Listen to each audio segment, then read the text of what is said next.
부패하는 데에는 시간이 오래 걸리는 일이 아닙니다. 물론 망하는 것도 장기간이 필요한 것이 아닙니다. 잠시만 틈을 주면, 잠시만 마음을 놓으면 어느 사이 약한 부분이 허물어집니다. 선한 도구라 하더라도 영원히 선하지 않을 수 있습니다. 광야에서 불뱀에 물렸던 사람들을 치료했던 높이 달린 높뱀이 그 뒤로는 숭배의 대상인 우상이 되어서 무려 1000년을 지내게 됩니다. 언약궤도 하나님의 임재의 상징이고 거기에 하나님이 좌정하시어 앉는 자리입니다. 그래서 전쟁 때에 언약궤를 앞세우고 나가면 승리를 했습니다. 하지만 하나님을 믿지 않고 언약궤를 믿고 자신들의 신앙 상태와 부패함은 생각하지 않고 전쟁터에 나갔다가 블레셋과의 전쟁에서 언약궤만 빼앗기고 말았습니다. 물론 아무것도 없어도 여호와 하나님만 믿음으로 전쟁에서 승리하고 예수님을 믿음으로 눈을 뜬 사람들이 있습니다. 어느 영역이나 사람들의 모임 공동체에는 권력이 있고 또 절대 권력은 절대적으로 부패하게 되어 있다고 말을 합니다. 종교도 예외가 아닙니다. 종교 권력이 더 무섭다고 말을 합니다. 올해는 종교개혁 500주년이 되는 해입니다. 500주년 된다고 개신교에서는 이렇게 저렇게 크게 행사 준비를 하고 있습니다. 종교 권력하게 된 가톨릭에 대항해서 싸운 루터도 그 뒤에 칼빈도 가톨릭과 같이 종교와 정치의 일치를 주장합니다. 종교 권력이 정치 권력과 결합되고 또 그로 말미암아 상당 부분 가톨릭이 행했던 것과 같은 타락의 모습을 보입니다. 물론 그 와중에 종교와 정치의 분리를 주장하고 믿는 신자들만 침례를 받아야 한다고 주장했던 아나베프티스트들은 탄압을 받고 수천 명이 처형되었습니다. 박해받았던 자들이 똑같은 이유로 박해자가 된 게 수백 년이 지나가서 수십 년이 지나가서 생긴 일이 아니고 순식간에 바뀐 것입니다. 계획을 위해서 끊임없이 노력하지 않으면 새롭게 되기 위해서 힘을 다하지 않으면 부패해지게 됩니다. 어떤 일이든 익숙해지면 타성에 적게 되고 타성적으로 그렇게 의미 없이 몸이 행동하게 되기 때문입니다. 이것은 생명을 잃었기 때문입니다. 죽음이 있는 곳에는 부패가 있습니다. 부패와 타락의 차이를 보면 하나님에 대한 인식, 신앙의 유무에 따라 부패와 타락이 구별됩니다. 신앙이 있으면서 죄를 범하는 것을 부패라 하고 부패된 것은 언제든지 돌아갈 수 있다는 거죠.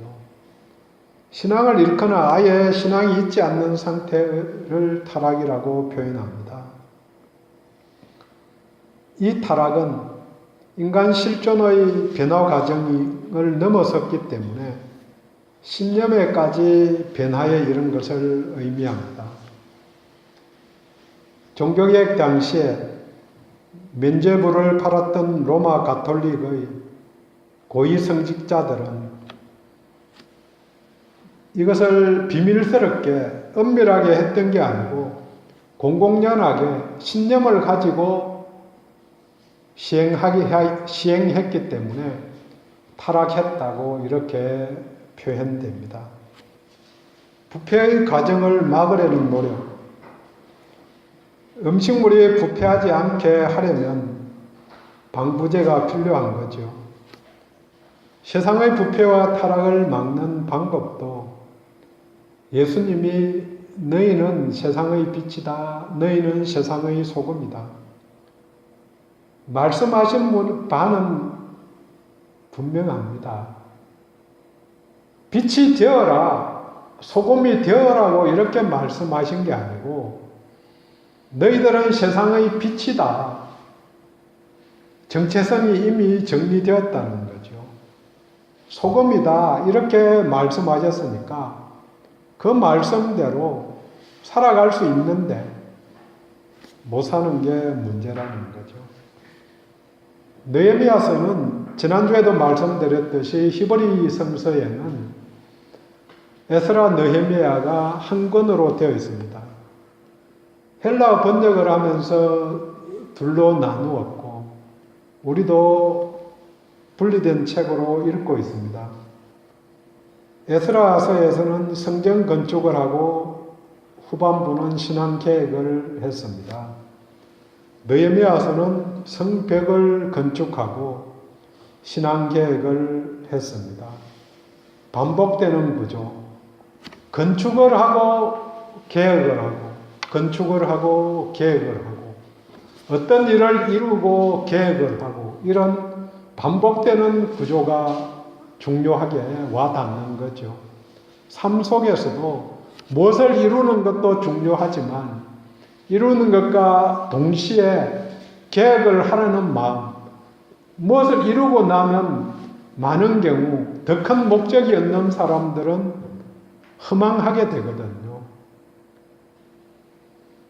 왜 사람들이 타락하는가?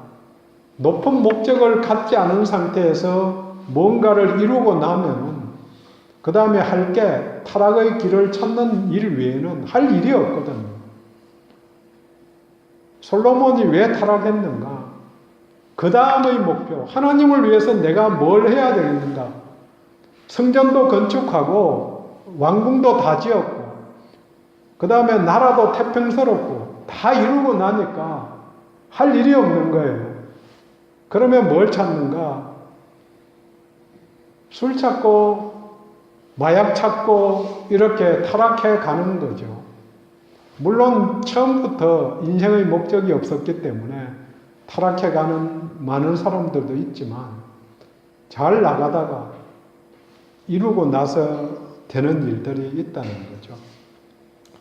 느헤미야는 페르시아 왕국에서 술 맡은 관리였습니다.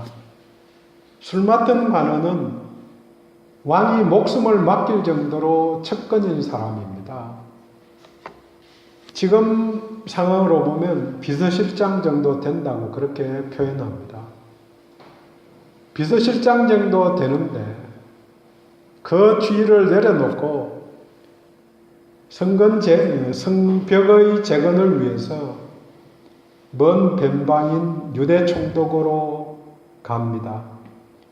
느헤미야서는 전체 13장입니다. 전반부인 7장까지는 성벽을 재건한 것, 8장부터는 공동체 계획입니다. 그 다음 계획을 하고는 12장에 성벽 봉헌식을 합니다. 이 성벽 재건 공사에도 외부로부터 오는 방해 세력이 있고 또 내부에서도 외부 세력과 결탁해서 동조한 사람들, 동족을 압제하고 공동체를 깨뜨리려는 사람들이 있습니다. 여러 가지 방해에도 불구하고 마음을 모아서 52일 만에 성벽 재건 공사가 끝이 납니다. 후반부 공동체 계획도 8장부터 10장까지는 에스라를 중심으로 언약을 갱신하고 언약을 지키겠다고 지도자들이 서약을 합니다.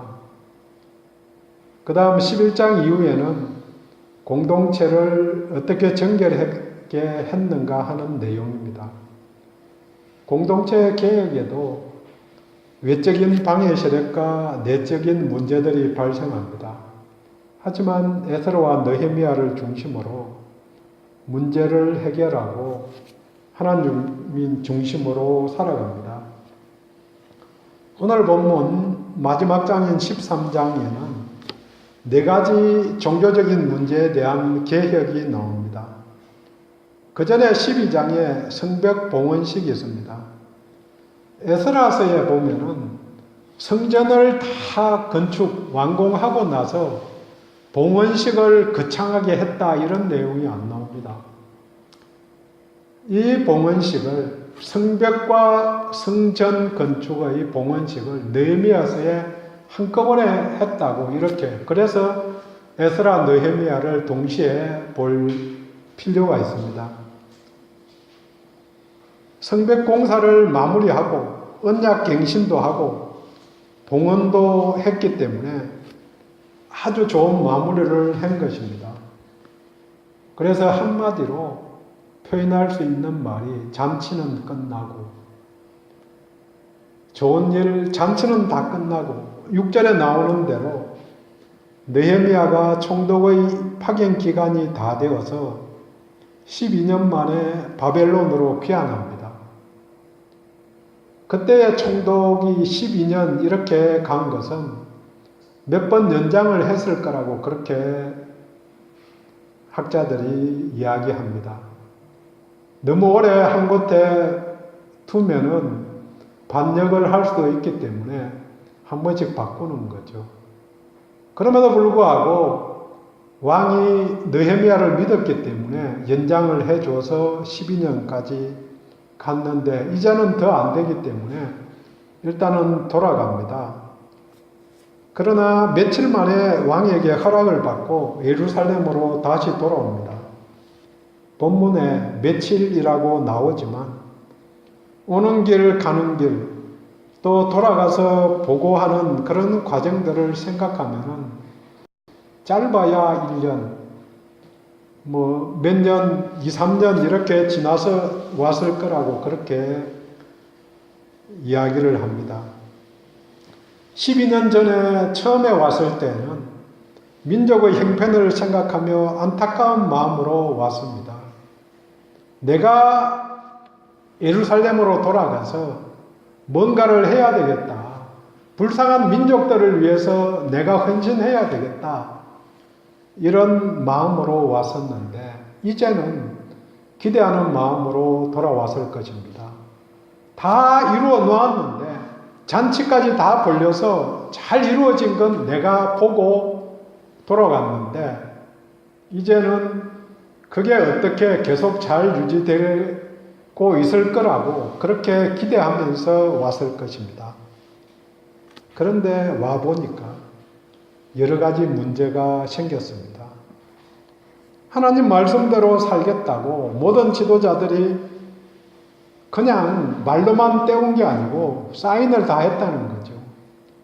언약식에 이름 쓰고 도장 찍고 이렇게 다 했는데 자신이 정리한 대로 잘하고 있을 것이라 생각했는데 와보니까 5년, 10년, 30년 지난 것도 아니고 자기는 바벨론으로 돌아가서 며칠 만에 돌아온 건데 물론 오고 가고가 있어서 길었지만 돌아와서 처음 알게 된 게 있습니다.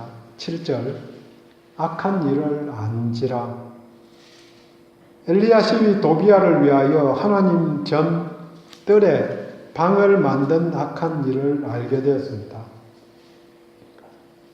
성전의 창고를 맡았던 제사장 엘리야십이 친분이 있던 도비야를 위하여 성전의 방 하나를 내어주었습니다. 그런데 이 도비야는 암몬 사람입니다. 암몬 사람은 여호와의 총회에 영원히 들어오지 못한다고 그렇게 율법에 기록된 사람인데 성전에 있는 방까지 내어준 겁니다. 더군다나 이 도비아는 성벽을 건축할 때에 적극적으로 방해한 대적이기도 합니다. 이런 도비아를 위해서 성전의 방을 내어준 엘리야십은 어떤 사람인가? 제사장이죠. 제사장이지. 율법을 아는데도 불구하고 또 방해 세력인 것도 아는데도 불구하고 악한 행위를 한 것입니다. 물론 성경 앞뒤를 읽어보면 도비아는 뇌물도 주고 또 자기도 유대 여인과 결혼하고 아들도 유대 여인과 결혼시켜서 유대인의 유력한 사람들과 결혼 동맹도 맺고 그 다음에 선행도 하고 그래서 귀족들의 마음을 사로잡았기 때문에 많은 사람들이 도비아에게 호의적이었습니다. 돈으로 선행으로 결혼으로 맺어질 그러면 넘어가지 않는 사람이 적을 것입니다. 말씀을 준비하면서 갑자기 우리가 남이가 하는 단어가 생각이 났습니다. 우리 편, 내 편을 끊임없이 가리는 거죠. 곧 선거가 있습니다. 5월 초에 선거 날이 잡힐 거라고들 예측하는데 선거 때만 되면 내 편을 극렬하게 나눕니다.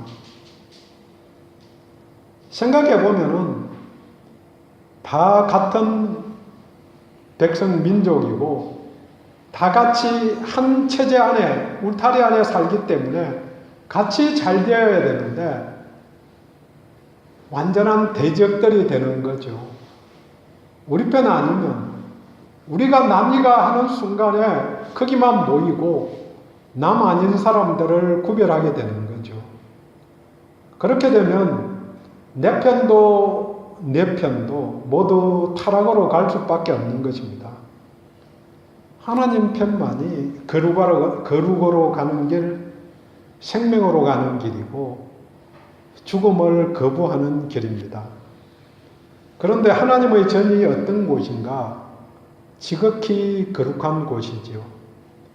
또 창고라고 그러니까 그냥 우리가 생각하는 우리 집에 있는 잡동사니 모아놓은 창고 이렇게 착각할 수 있지만 그게 아니고 이 방들은 소재물, 거제물, 11조 곡물, 포도주와 기름을 저장하는 창고입니다.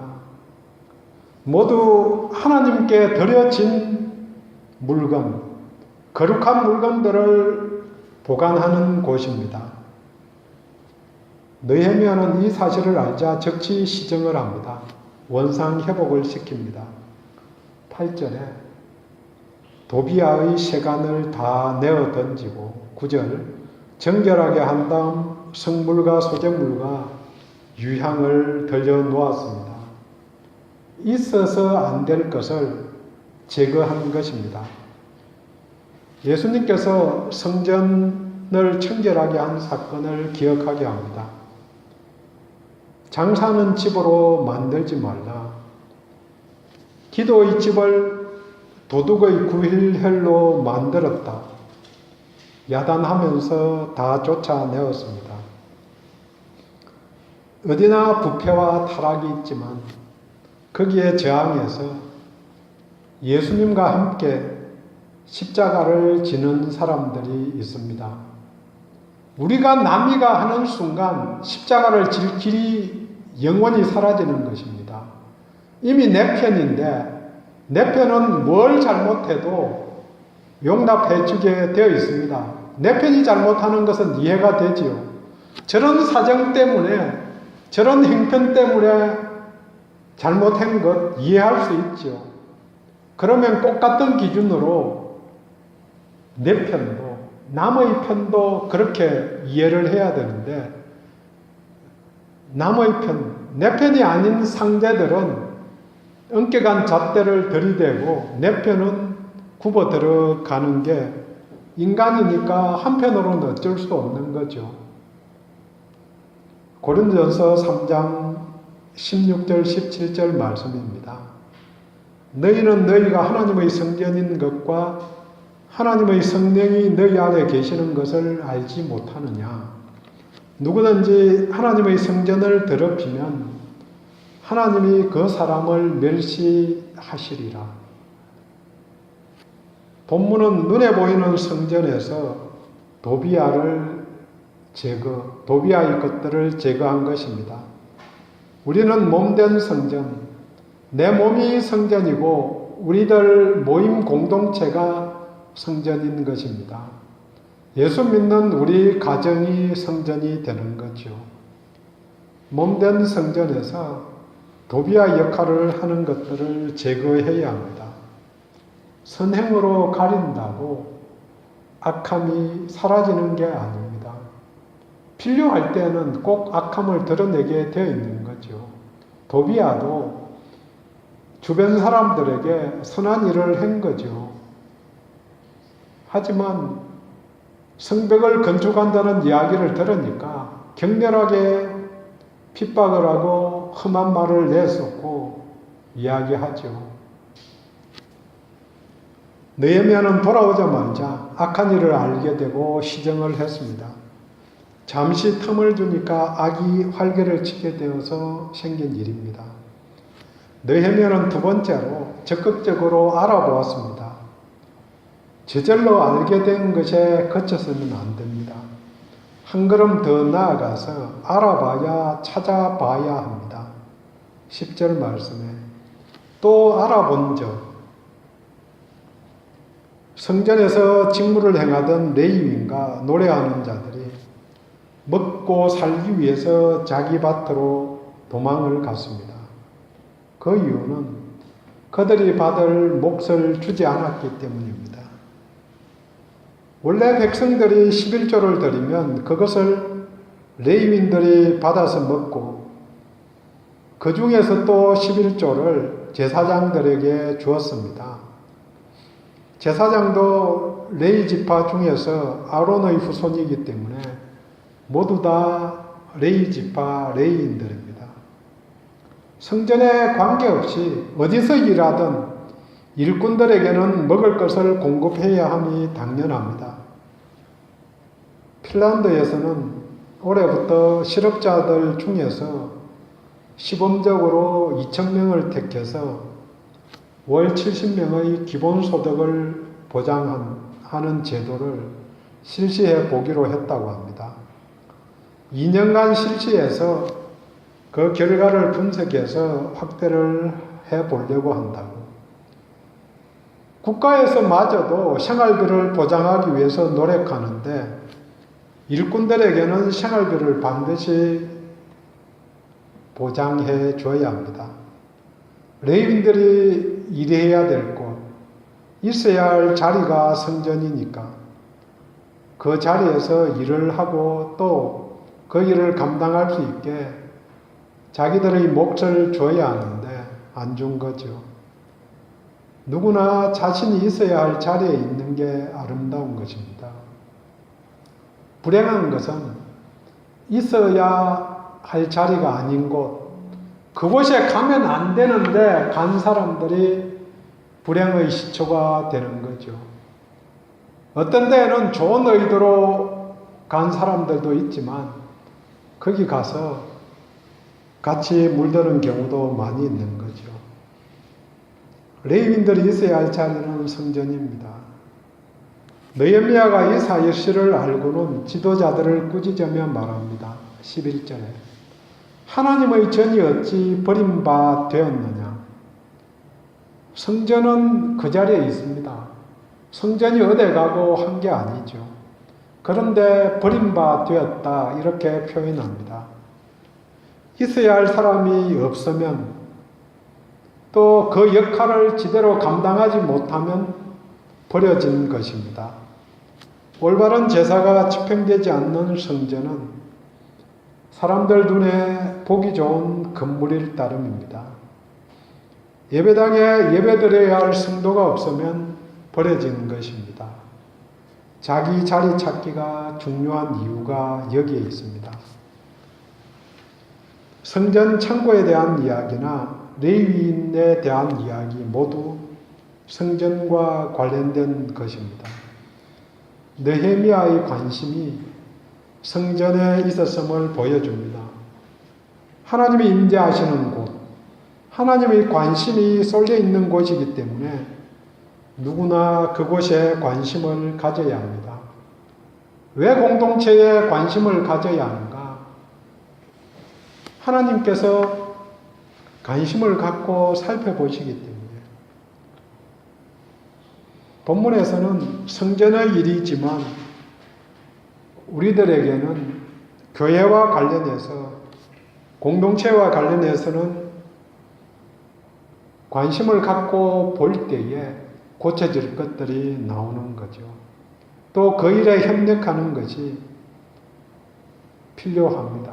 이게 나의 일인가 묻지를 말고 하나님의 일인가 하고 묻고 접근을 해야 합니다. 예수님이라면 어떻게 하셨을까? 이렇게 끊임없이 물어야 합니다. 사실 레위인들에게 받을 몫을 주지 않은 것은 줄 게 없어서 그런 게 아닙니다.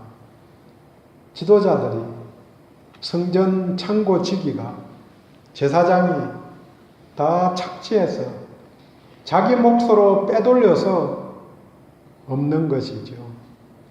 1월 시정에서 12절에 곡식과 포도주와 기름의 11조를 곡간에 드렸습니다.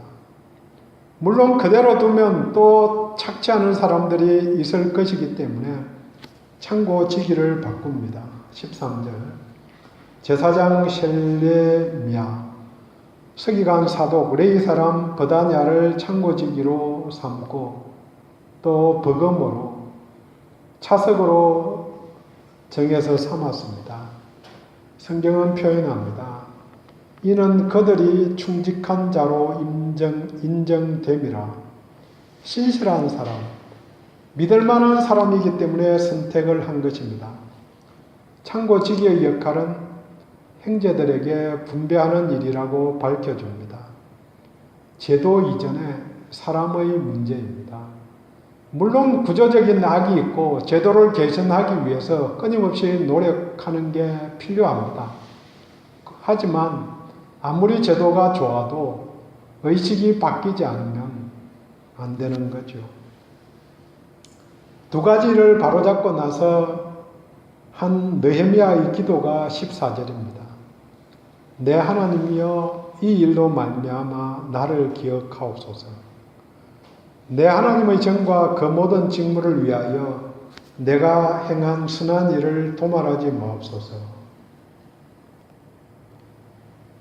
물론 기도 제목을 보면 성전을 정결하게 하는 일을 성실하게 수행했지만 사람들에게 칭찬과 영광을 구하지 않고 진정한 주인이신 하나님께 나아갔습니다.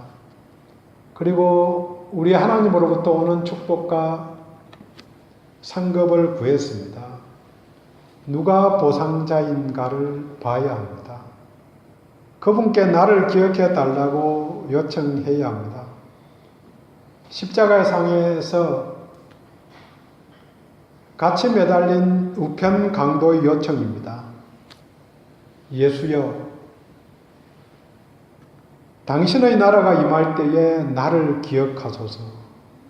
나를 기억해 달라.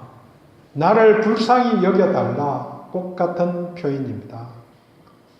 느헤미야의 기도는 교만이 아니고 결단이기도 합니다. 나를 기억해 달라고 한 것은 하나님께서 기억하시는 일이 선한 일, 그걸 기억하는 줄 알기 때문에 계속해서 그렇게 행하게 해달라고 그렇게 요청하는 마음을 담은 기도입니다. 느헤미야는 계속해서 살펴보고 확인해보고 그렇게 해서 두 가지 계획을 더 하는 내용이 13장 마지막까지 나옵니다. 마무리합니다. 느헤미야가 바빌론에 잠시 다녀오는 동안에 12장에서 떠나기 전에 모든 것을 확인하고 정상적으로 작동하는 것을 보고 갔는데 돌아와 보니까 부패하고 타락한 것이 한두 가지가 아니었습니다. 사탄이 호시탐탐 믿는 자들, 그것도 잘 믿는 자들을 노리고 있습니다. 어설프게 믿는 사람들은 사탄이 주목하지 않습니다. 잘 믿는 사람들을 믿음을 넘어뜨리기 위해서 눈을 부릅뜨고 행실을 살피면서 가만히 기회를 엿보고 있습니다. 그 표현이 호시탐탐. 베드로전서 5장 8절 9절 말씀입니다. 근신하라 깨어라. 너희 대적 마귀가 우는 사자와 같이 두루다니며 삼킬 자를 찾나니 너희는 믿음을 굳게 하여 저를 대적하라. 근본으로 돌아가라. 말씀으로 돌아가라. 예수를 믿은 초심으로 돌아가라. 이게 항상 들리는 경고 메시지입니다. 잠시만 틈을 주면 사탄이 틈을 탑니다. 기도하겠습니다.